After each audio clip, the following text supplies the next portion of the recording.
Governo Trump anuncia que é bom os russos apresentarem-se mais dispostos a um cessar-fogo na Ucrânia, senão o posicionamento do Trump em relação ao Putin pode mudar com a aplicação de sanções e coisas piores. Enquanto isso, Marco Rubio faz uma visita à OTAN e coloca que, apesar dos Estados Unidos apoiarem de fato a organização, eles entendem que se os países não aumentarem os seus gastos militares para pelo menos 5% do PIB, os americanos poderão se retirar da organização no futuro.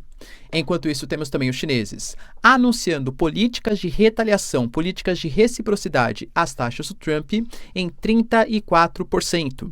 Com o Trump colocando que eles ficaram desesperados e não poderiam se dar o luxo de fazer isso, dá a entender que uma guerra comercial com mais sobretaxas pode vir. Lembrando também que os chineses, eles aplicaram sanções contra 11 empresas americanas e limitaram também as exportações de terras raras, o que pode comprometer até mesmo o poderio militar dos Estados Unidos.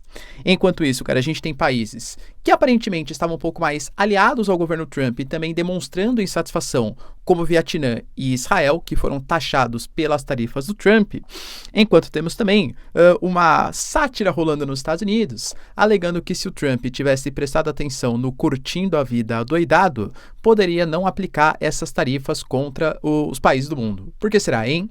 Falar um pouquinho também, galera, sobre a situação do Senado americano, que vem hoje promovendo, mesmo dentro do Partido Republicano, um certo racha com o governo Trump, o que é prenúncio de uma possível divisão política nos Estados Unidos. O Trump começa de fato a ficar pressionado, ainda mais se a inflação subir nos Estados Unidos, enquanto Mark Carney, que é o primeiro-ministro do Canadá, anuncia que se os Estados Unidos querem abrir mão da liderança global, já tem um novo país disposto a fazer isso. Qual será que é, hein?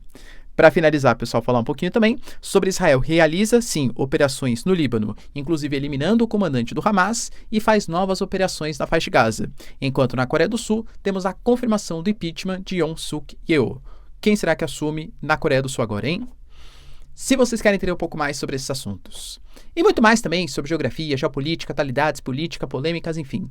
Tudo para você se manter sempre bem atualizado. Já se inscreve no canal, deixa seu like e compartilha esse vídeo, que o professor Ricardo conta muito com a sua ajuda. Belezinha? Pessoal, para quem não sabe, a Nomad, que é a maior e melhor conta internacional do Brasil e é parceiraça aqui do canal, oferece para você a possibilidade de comprar dólares com as melhores taxas do mercado e até com $20 de cashback na sua primeira conversão cambial, caso você queira de fato fazer essa ação. No momento em que a gente tem uma crise financeira global, uma possibilidade de recessão, segundo o JP Morgan, por exemplo, 60% de chance, com o dólar disparando, galera, 3%, chegando a 5,83, e a bolsa de valores caindo, momento assim de instabilidade, geralmente os grandes investidores procuram ali locais mais seguros, como ouro, como dólar, que é uma moeda geralmente mais estável. De novo, não é uma recomendação de compra, você tem que tomar suas melhores decisões financeiras, claro. Mas eu aproveito geralmente para montar minhas posições em momento de instabilidade. Se você quiser investir no exterior, por exemplo, a Nomad com certeza é a melhor opção. Além disso, com a Nomad você tem, por exemplo, a possibilidade, cara, de ter acesso a mais de 180 países em viagens internacionais. Você paga o cartão Nomad tranquilinho e ainda usar o cartão Nomad Explore, que só de você ficar utilizando, você já tem, cara, a possibilidade de cashback, acesso, por exemplo, à sala VIP da Nomad em aeroportos, né, no aeroporto de Guarulhos, por exemplo, e ainda consegue ter uma possibilidade de comprar dólares com ainda mais desconto. E os pontos nem vencem. Isso é ótimo, né? Eu sempre esquecia de converter os pontos com o Nomad Explore. Não tenho mais esse problema. Então, link na descrição ou QR Code, galera. Momentos de instabilidade, geralmente eu aproveito, né? Para montar minhas posições, ainda mais nesse momento aí de subida do dólar. Belezinha? Então, bora lá pro vídeo, pessoal. Como eu trouxe para vocês na introdução, de fato, a gente teve palavras fortes, inclusive do governo do presidente dos Estados Unidos, visto que, segundo a própria mídia americana, há uma recomendação dos assessores do Trump para que ele não telefone para o Putin enquanto o Putin não mostrar uma disposição maior em aceitar um cessar-fogo. A gente teve o governo russo rejeitando a proposta, alegando que a Ucrânia está desrespeitando o cessar-fogo. O Marco Rubio falou hoje que não é só a Ucrânia, mas a própria Rússia também está desrespeitando, e convenhamos, cara, que é verdade, né, dos dois lados. E o Putin colocando algumas condições até, né? Ele chegou a falar, olha, a gente tem que pensar que um cessar-fogo agora tem que vir com uma condição. A gente tem que ter uma saída provisória do Zelensky e a ascensão de um novo governo, uma coalizão internacional com a anuência da ONU, da Europa e por aí vai. Então ele vai colocando novas condições, o que aparenta dar uma sensação, que é o que a Europa está colocando, o Zelensky está colocando, que o Putin está enrolando os Estados Unidos. Até por isso, o próprio Marco Rubio, ele deixou claro, olha, eu espero que Moscou perceba que a Rússia precisa cooperar. Temos que ver avanços reais, senão mudaremos a nossa posição. Muito possivelmente era a mudança dessa posição, seja aplicações de sanções. O Trump já falou, por exemplo, que estava irritado com o Putin e que se demorasse para ter uma negociação mais efetiva, sanções secundárias poderiam ser aplicadas. Ou seja, além de sancionar a própria Rússia, sancionar também países que negociam com os russos.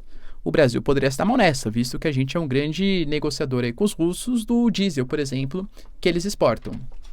É fato também que a gente teve a visita hoje do Kirill Dmitriev, que é o representante dos russos para negociações de paz entre Rússia e Ucrânia. Ele fez acordos, representações, reuniões com membros da Casa Branca, representante dos Estados Unidos, republicanos, e colocou, segundo ele, tá? Olha, foram reuniões com uma dinâmica muito positiva e ótimas perspectivas na questão de metais terras raras, cooperação no Ártico, até mesmo voos diretos entre Estados Unidos e Rússia. E, inclusive, ressaltou que as empresas dos Estados Unidos são muito bem-vindas ao território da Rússia, até porque tem ótimas oportunidades de cooperação entre os dois países.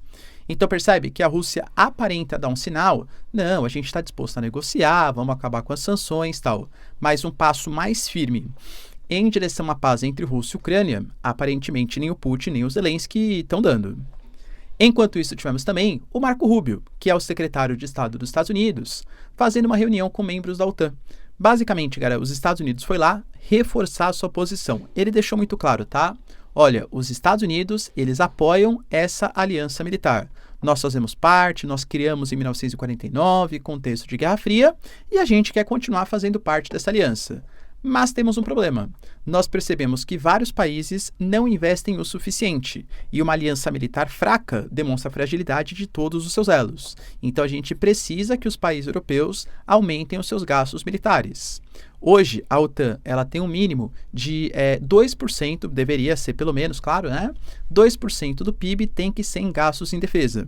Vários países, estimam-se 8 ou 9, não fazem esses investimentos mínimos necessários de 2%. O Marco Rubio colocou que o essencial, ou assim, o definitivo, seriam 5%. Colocando que o artigo 5º da Constituição da OTAN, por exemplo, que fala que caso um país da aliança seja atacado, todos os outros membros têm que defender, tem que ser uma defesa mútua. Então, os Estados Unidos não veriam sentido em, sei lá, a Dinamarca, por exemplo, Dinamarca nem é um bom exemplo, né? Falamos da Dinamarca depois. A Polônia, por exemplo, se bem que a Polônia também gasta os 5%. A Romênia, por exemplo, é atacada. Poxa, a Romênia não gasta o suficiente em gasto militar. E os Estados Unidos vão ter que defender a Romênia, abrindo uma possibilidade de guerra com a Rússia. E se a Rússia me atacar? A Romênia tem condição de, investindo pouco em defesa, defender o território americano? Então por que eu defenderia os romenos? Pegue a Romênia como exemplo qualquer, claro, tá? Então, Marco Rubio, ele deixou claro que ele sabe que isso não vai ser feito em 1 ano, 2 anos, tem um tempo de programação, que ele não espera que os países europeus dobrem os seus gastos militares em questão de 1, 2 anos, mas que se os Estados Unidos também têm desafios. Também tem que gastar na sua parte social, combater a inflação, manter o controle da dívida pública e tem que aumentar os gastos militares. Se os americanos conseguem, os europeus também podem fazer isso. Então, assim, foi o recado de estamos com você, OTAN, estamos junto, mas saiba que, países europeus, vocês devem planejar para gastar 5% do PIB. Se a gente, Estados Unidos, não perceber nenhum movimento nessa direção, os americanos podem sim sair da aliança no futuro. Lembrando que, além dessa questão dos gastos militares, enfim, a própria Dinamarca fez alguns comentários próximos ali do Marco Rubio, colocando que a Groenlândia não está à venda e que não aceitará uma ameaça de um membro da OTAN contra outro membro da OTAN. Que, aliás, é a primeira vez na história que isso acontece, né? Os Estados Unidos, liderança da OTAN, fez uma ameaça contra a Groenlândia, inclusive possibilidade de anexação militar. Só que a Dinamarca, que controla hoje a Groenlândia, embora haja uma autonomia, né, muito mais significativa do que já houve no passado, é membro da OTAN também. Os americanos vão atacar um outro membro da OTAN? E aí vai convocar o artigo 5º para atacar os Estados Unidos? Entende? Então, é um momento de tensão, mas o Marco Rubio quis passar uma situação de tranquilidade ali para os países membros. Enquanto isso, eu falei que ia acontecer, mas também, né, galera, não precisa ser um grande analista, gênio econômico e da geopolítica. A China, com certeza, é o país que tem as melhores condições ou as maiores condições de retaliar as sobretaxas dos Estados Unidos. E o ministro do Comércio chinês fez questão de ressaltar isso. Estamos adotando medidas de retaliação contra o governo americano. A gente não vai permitir que isso aconteça. As tarifas foram no sentido de sanções contra 11 empresas americanas. Não foram divulgados os nomes, pelo menos enquanto eu gravo para vocês. Mas que estariam cooperando com Taiwan. Então foram consideradas empresas que traem a segurança nacional da China, então não receberão investimentos de chineses e não poderão também investir na China. Sanções relacionadas à limitação da exportação de minerais terras raras. Eu diria que esse é um dos maiores problemas para os Estados Unidos e a China sabe disso. Minerais terras raras são um conjunto de minerais que eles são raros, né? Por isso esse nome. E que tem uma grande concentração hoje, tanto de extração como também de produção, porque existe todo um processo técnico para fazer isso, na China. Estimam-se que seja, depende muito do momento, claro, de 60% a 80% desses minerais com monopólio ali no Estado chinês. Por isso que os americanos estão desesperados, um acordo de terras raras com a Rússia, com a Ucrânia, para tentar tirar esse controle dos chineses. E esses minerais terras raras, eles são utilizados para a produção de equipamentos militares, para equipamentos de alta tecnologia.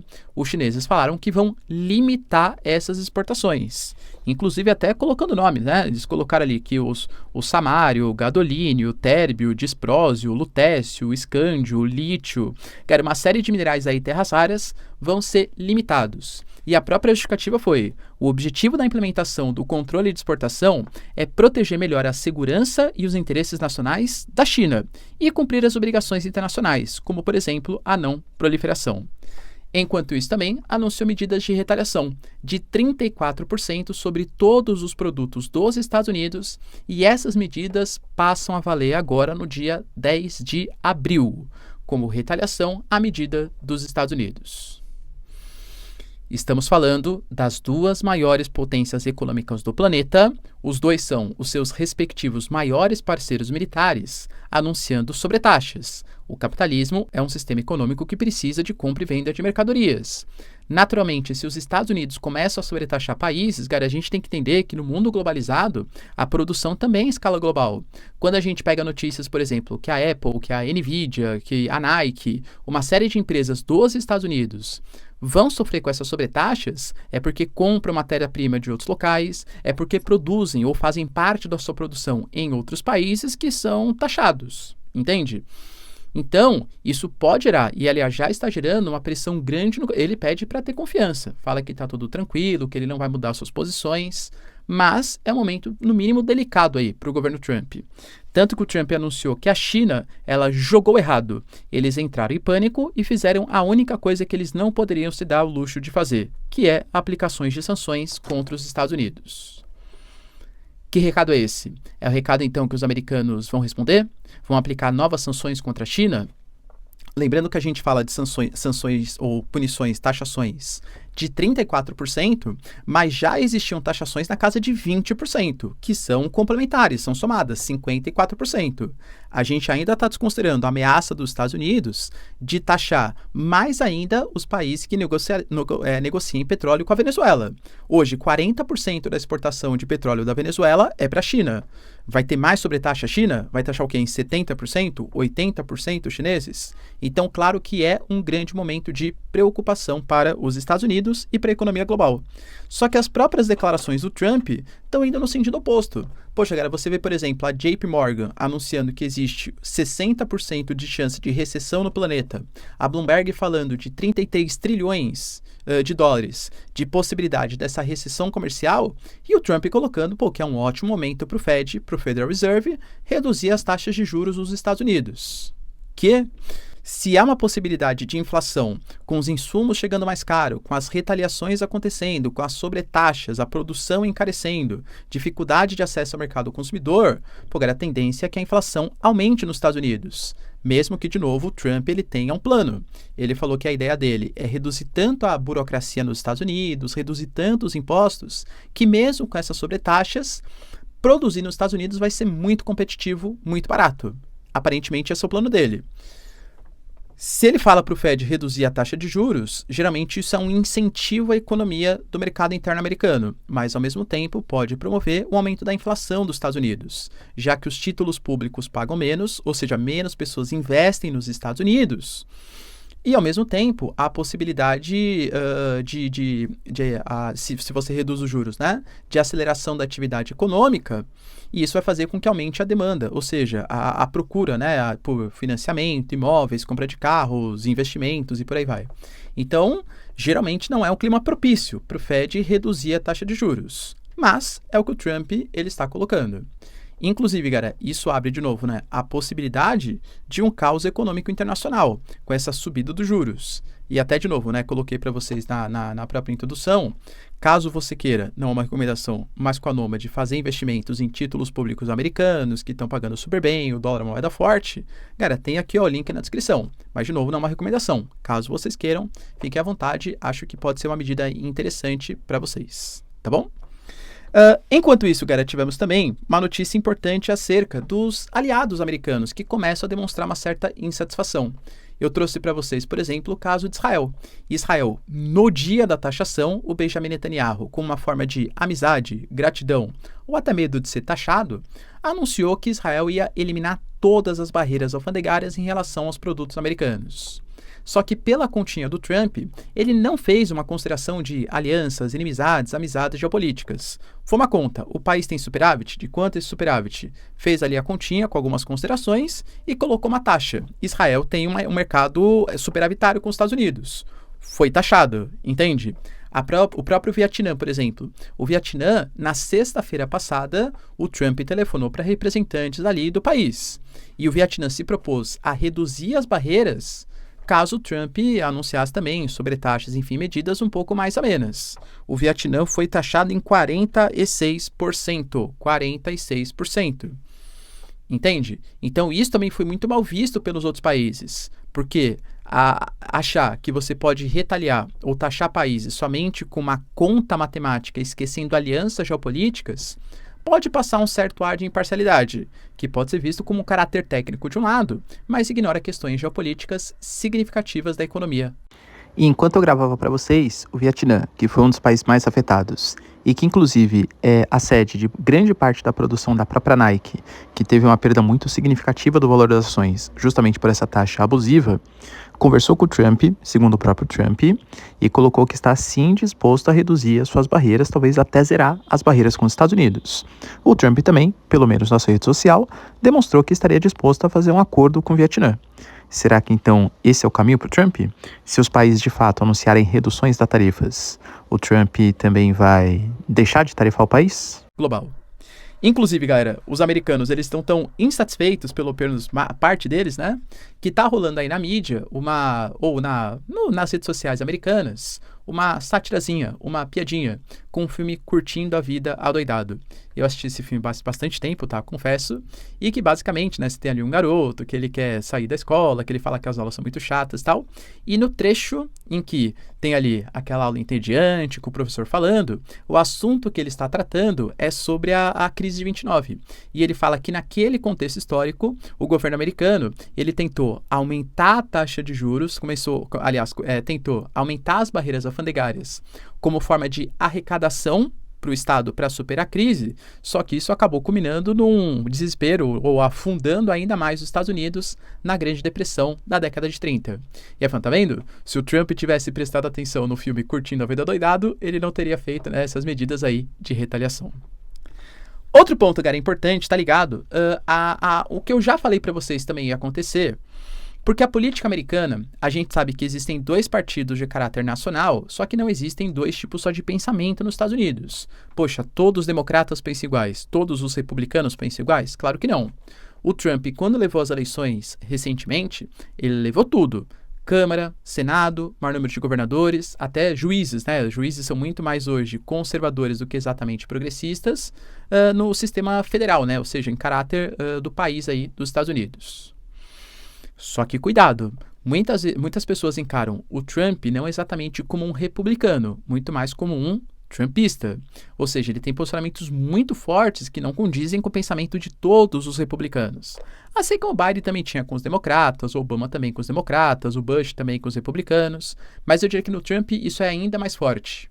Tanto que, por exemplo, a gente teve aprovação no Senado por 51 votos a 48, ou seja, 4 senadores republicanos votaram contra o Trump, um pedido de anulação para que o Trump não tenha o poder de sobretaxar o Canadá. Ele adotou as medidas de emergência por conta da imigração irregular, do fentanil e tal. 4 senadores republicanos se uniram aos democratas e votaram contra o Trump. E deixaram claro, galera, a gente teve, por exemplo, Rand Paul, que é a maior figura dentre os senadores republicanos, colocando que o Trump fez é inconstitucional. Impostos devem se originar na Câmara, depois ir para o Senado e depois sancionado pelo presidente. Eles não podem ser definidos de maneira unilateral por uma única pessoa. O presidente não é o ditador do país. O próprio Trump, por exemplo, colocou que foi uma atitude desleal dos senadores republicanos e que ele exige que algum tipo de medida seja tomada contra esses 4 senadores. Em contraposição, o senador, por exemplo, Chuck Grassley, ele deixou bem claro que está fazendo mais um projeto de lei bipartidário, se uniu a um democrata para fazer esse projeto de lei, que impede que o presidente tenha esse poder de adotar sanções unilaterais sem autorização no Congresso. Entende? Professor, mas isso vai passar? Possivelmente não. Poxa, a Câmara é de maioria republicana, obviamente o Trump não vai sancionar um projeto de lei contra ele mesmo, né? Entende? Então não vai passar. Mas o simbolismo disso é muito grande. O simbolismo de que existem republicanos inconformados com o governo Trump é prejudicial. Fora que a gente pode colocar, não sei até quanto tempo, os agricultores, os grandes empresários vão admitir que Tesla e Nvidia, a Google, Meta, as grandes empresas americanas sofram quedas significativas no mercado. E aí, quando começar a mexer com os bilhões de dólares dos grandes magnatas americanos por conta dessa guerra comercial, será que a aprovação vai continuar a mesma? Será que o apoio dos grandes empresários do Silicon Valley vai continuar, galera, o mesmo? É uma questão a se pensar. O Trump tenta passar de novo um ar de normalidade, mas não sei se está tão normal assim, convenhamos. Enquanto isso, galera, tivemos também notícias bem importantes ligadas a Mark Carney. Para quem não sabe, é o primeiro-ministro do Canadá, que fez uma declaração que eu diria que foi, no mínimo, polêmica, né? A gente sabe que Canadá e Estados Unidos não estão nas melhores das situações, com Mark Carney, inclusive, colocando que o período de negociação, parceria econômica, geopolítica, militar, Estados Unidos e Canadá acabou. Que vai ser uma medida e uma cooperação exclusivamente do ponto de vista político, mas sem nenhum grau de amizade. Ele colocou que hoje o governo Trump aparente está querendo sair da liderança da propagação dos valores ocidentais. Ele até colocou democracia, liberdade econômica e por aí vai. E que se os Estados Unidos estão querendo abandonar essas posições, o Canadá pode assumir esse lugar. Trouxe para vocês, galera, porque assim, né, o Canadá geralmente é visto como um país um pouco subordinado aos interesses americanos. É um país, claro, extremamente desenvolvido, mas é um país com pouca população, é um país que tem menor significância aí, geopolítica, por mais que seja membro da OTAN também, mas eu diria que é até um pouco caricato aí da situação, né, que o mundo se encontra hoje, Mark Carney querendo liderar a nova geopolítica internacional. Será, pessoal, que o Canadá tem essa bala na agulha aí? E para finalizar, pessoal, falar um pouquinho também sobre as ações de Israel. Eu venho trazendo para vocês que Israel voltou a fazer as suas operações tanto na faixa de Gaza, como também agora no Líbano. Na verdade, desde a semana passada, né? E na última ação, Israel fez um ataque contra a região, a área de Sidom, ali no Líbano, e eliminou um dos comandantes do Hamas. O Líbano, por mais que saiba que o objetivo foi militar, considerou que foi uma violação do cessar-fogo, porque de fato isso não poderia ter acontecido, e pede para que os Estados Unidos e França, que foram os fiadores dessa proposta de paz, e a própria ONU, faça cobranças contra Israel. Não acho, galera, que França e Estados Unidos, principalmente Estados Unidos, estejam dispostos a fazer algum tipo de retaliação contra Israel. Israel, inclusive, que aumentou as suas operações também na faixa de Gaza, atacou uma escola, mas que eles alegam que era utilizada por lideranças do Hamas como uma espécie de sede, e promete fazer avanços, inclusive territoriais, criando uma zona tampão e fragmentando o território de Gaza. Enquanto isso, na Coreia do Sul, Yoon Suk Yeol, que tinha passado ou iniciado o processo de impeachment, teve ontem confirmado, de maneira unânime, tá? Os 8 juízes deliberaram que, sim, foi certo o afastamento, né, o impeachment do Yoon Suk Yeol. Lembrando que ele fez uma declaração super polêmica e eu diria que até inesperada no sentido do momento que aconteceu, porque ele já vinha sofrendo com uma certa crise de popularidade, havia denúncias de corrupção contra membros do seu partido e até mesmo contra membros da sua família, sua esposa, por exemplo, favorecimentos, ganhos de presentinhos, algumas situações diferentes, vamos colocar. E ele acusou que, na verdade, tudo isso fazia parte de um plano dos comunistas que estavam infiltrados e declarou uma lei marcial, que durou, galera, poucas horas, poucos momentos, inclusive, né? Mas o processo de impeachment foi aberto, considerando que ele atentou contra a democracia do país. E, inclusive, ele sofreu impeachment, mas ainda não foi preso. Ele está sendo julgado. Ele está sendo julgado por uma questão de crime de insurreição, que, inclusive, no caso da Coreia do Sul, pode dar até prisão perpétua ou pena de morte, hein, galera, tá? Não, acho que não vai acontecer, claro, no caso dele, mas, enfim, né, existe essa possibilidade. Por enquanto, o primeiro-ministro fica provisoriamente no cargo de presidente, teremos eleições em no máximo 2 meses, e o opositor que tinha perdido para o Yoon Suk Yeol é o grande favorito para assumir a cadeira presidencial. Beleza, pessoal? Deu para entender os principais acontecimentos? Se vocês curtiram o vídeo, então, já deixa seu like, se inscreve no canal. Tamo junto, beijos, abraços e tchau, tchau.